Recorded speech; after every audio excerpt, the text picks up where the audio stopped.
Voditellar, Yandex.Go'da narxlarni ko'rib ishlanglar. Shunday vaqt keladi, ekonom, komfort plusdan qimmat bo'ladi. O'sha payt ko'p klientlar ekonom qilish uchun komfort plus zakaz qiladi. Komfort plus keldi deb muzika qo'ygin deydi, o'zini shartlarini qo'yishni boshlaydi, talablar ko'paladi. Lekin biz yaxshi bilamiz voditellar narxi arzon bo'lgani uchun zakaz qilganligini. Spros bo'lmagan vaqtda zakaz qilsa to'g'ri qimmat bo'ladi.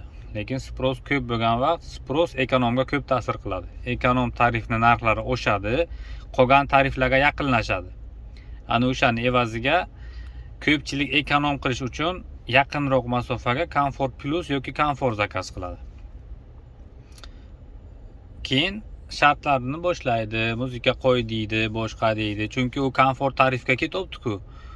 O'sha uchun. Agar ekonomga ketsa, biror nima desa, sen ekonomga ketyapsan deb bilamiz. Konditsioner yo'q desa yoki boshqa narsalarni aytsa, muzika desa, sen ekonom zakaz qilgansan deb aytish mumkin.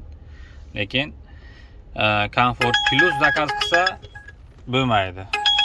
Komfort plus 0 bilan beryapti. 1.8. Spros yaxshi hamma joyga. Olaman. O'sha uchun mana shuni evaziga narxlar bir-biri bilan yaqinlashadi. Spros ko'p, hozir qor yog'gan, Vladivostokka mana probka ham bor, normalniy. Mashina ham, Svoboda mashina ham ko'p, mana o'tirgan joyiga.